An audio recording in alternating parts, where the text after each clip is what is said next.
Citizens, it's that time. You are officially in the Alert Zone. Welcome to the Alert Zone TV. I am the wizard, Uncle James.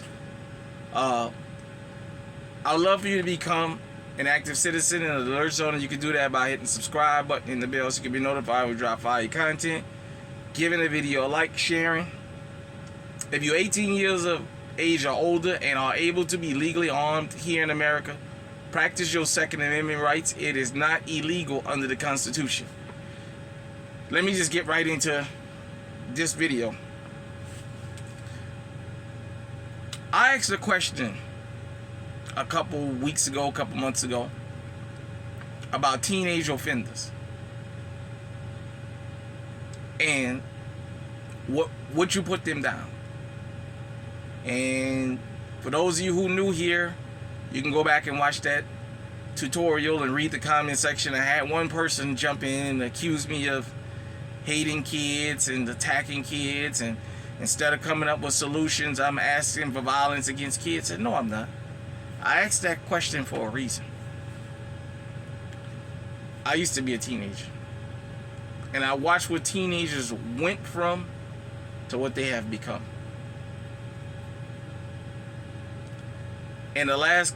Since I did my last video, there's been a couple of incidents happen that we're gonna get into. The first being the Chicago teen takeover downtown and all the chaos they caused. You guys saw that. According to some information I got from some people that live out there, they was all over. They was talking almost thousands of them out there, just running them up. I'm gonna address that a little bit further in another video I'm gonna do about that, but this is sticking to the topic of teen offenders. Second, you had that Dadeville, Alabama, that party with them teenagers, that Sweet 16 party that got shot up, and I'm seeing, the last I saw, is 6 people arrested, all teenagers. I think maybe one of them might be 19 or 20, but I'm pretty sure the majority of them are teenagers, 15, 16, 17. 4 dead, 32 injured at a Sweet 16 party that the mom said, if you have firearms, leave. That's when they came back, from what I'm understanding, and all the shooting took place. If I'm not 100% correct on the details, hit me in the comment section, because I don't want to put false information out. Lastly, Baltimore City in Maryland. I saw a story. Just couldn't let this one go. I could not let this story slide. About this 12-year-old Jalen Richards being killed in Baltimore. Apparently he was gunned down in the projects or the apartment complex he lived in at 9 o'clock at night. And we need to address something about these kids. And what I mean by that is, when you hear 12-year-old kid get killed, automatically, because we law-abiding citizens, our antennas go up to, damn, they killing babies now. What did a 12-year-old do that, he or she should be taken off the planet? Well, the grandmother came out and talked about this little boy. And it turns out, when he lost his life, they said it was around 9 o'clock. This little boy was on house arrest. He had an ankle monitor at 12 years old for carjacking, for robbery, armed robbery, whole slew of charges, my understanding. At 12 years old, this boy already has an ankle monitor and is facing serious charges like this. Now, for those of you who may feel uncomfortable about me talking about this, think about this. Carjacking requires a firearm. That 12-year-old little boy was going around sticking firearms in people's faces. And from what I understand, the grandmother, the mom, and the aunt, they all knew what he was getting into. Now, they blamed it on the law in Maryland that says, or in Baltimore, if the offender is under a certain age, they're not going to prosecute him for most crimes. So, according to them, you know, his family, some older people recruited him to be a part of a gang and this and that, you know, the wrong crowd, which I'm 43 years old and I've been looking for the wrong crowd and ain't found him yet. The wrong crowd, not me, I don't know. Them three motherfuckers, they phantoms. I ain't seen them yet.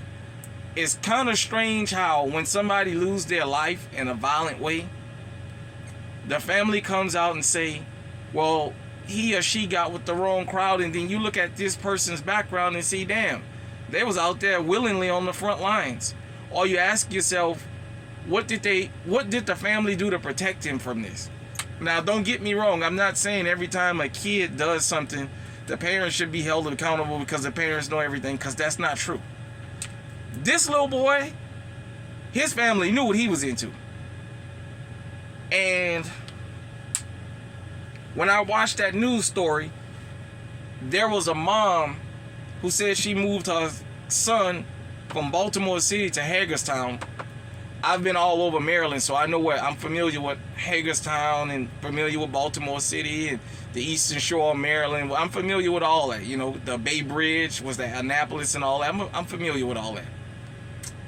And she said that supposedly her son was 16 or 17 years old, and this little 12-year-old boy was sent to go after him because her son, the 17-year-old, didn't want to join the gang. So she said.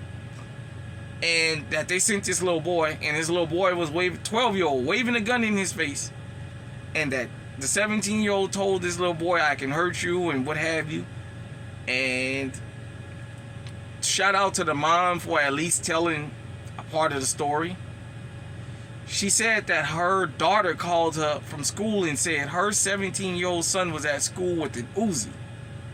He had an Uzi in his backpack, and that he was going to do some damage to these alleged guys that was trying to entice him to join the gang. I guess it was a group that was affiliated with this 12-year-old. And that she went to the school and took the gun from him and, you know, gave it to the police department. And she kept asking the 17-year-old where he got the firearm, and he wouldn't tell her. But I want you to think about that. This kid took a gun to school. That could have wound up really, really, really bad. And what I found to be more troubling is this 12-year-old, they didn't mention his father. His mammy and his auntie decided to get on the news and talk about it, but they didn't want their faces shown in fear of retaliation. You his mammy. You lost your 12-year-old son. You don't think people around there know who you are, but you don't want your face to be seen. We're in the middle of a crisis where teenagers are committing adult crimes, and adults are starting to treat teenagers like adults and not kids anymore. You know, when I was a teenager, one of my friends' granddaddy said something that I'll never forget. We had to be maybe 13, 14 years old, and he was kind of playing around with him, you know. And his granddaddy told him, I would hurt you. And he asked him why. He said, y'all the ones doing all the crimes. I hurt you before I hurt somebody my age. Y'all the ones on the news committing all the crimes now. I'm 43, about to be 44, and I'm paying attention. The crimes are getting more and more heinous. I talked about in my video, in my response to the Riverside County Sheriff, about why the criminals are becoming more brazen. These younger criminals don't know life before the internet. They know life since the internet. And they got a lot of different angles and influences coming at them that we didn't have. Parents nowadays don't keep up with what their children watch, what their children consume. They have way more enticement than we had when we was kids, because it was just regular TV and maybe cable TV, but things is a lot different with the internet now. You know, you got a lot of kids that want to be gangsters and want to be what they see online and what have you. And I talked about how a lot of these young criminals see law-abiding citizens getting hacked up by law enforcement, and they saying to hell with it. If we got to deal with law enforcement, we might as well bang it out. If we comply, they're going to sick the dogs on us or kill us anyway, but that's not a subject for another day. I'm just saying.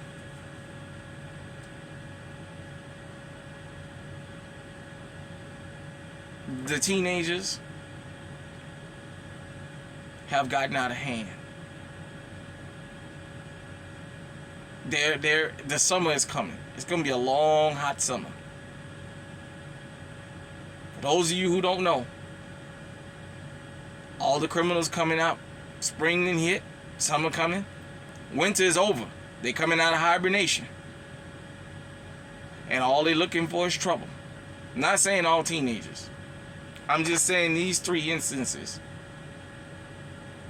But I had to address the Baltimore City thing. Shout out to everybody in that area. If you from that area, hit me in the comment section and let me know a little bit more updated information about it. But I just thought that was fascinating to bring that up. About that little 12-year-old boy already having so many charges on him. And his mom, his aunt, and his grandmom know that and still couldn't save his life. The other lady, like I said, she moved her kid to Hagerstown. Now, the only thing I'm going to say about that, and then I'm going to jump off, is she moved her son to Hagerstown, but has her son been bitten by the street bug already? And let me tell you what I mean by that. When you watch Gangland and all these other gang documentaries, a lot of times the family are fleeing certain situations, and the kids that they're fleeing with is already bitten. So they just export it. Is he going to take what he's used to in Baltimore City out to Hagerstown? That's what I'm asking. To the mom, sit down with your son. Because you don't want to spread the problem. Sometimes the parents think they're running from the problem, and the problem is right there with them, and he's just exporting. And suburban kids, for whatever reason, rural and suburban kids have this kick of trying to follow behind city kids that show up. Kids that come from violent neighborhoods and what have you. They think that that's cool, and they try and emulate that. So hit me in the comment section and let me know what you think. Did I call it, or did I call it about teen offenders and how this keep escalating? Hit me in the comment section. Till next time, stay safe, stay armed, stay on high alert.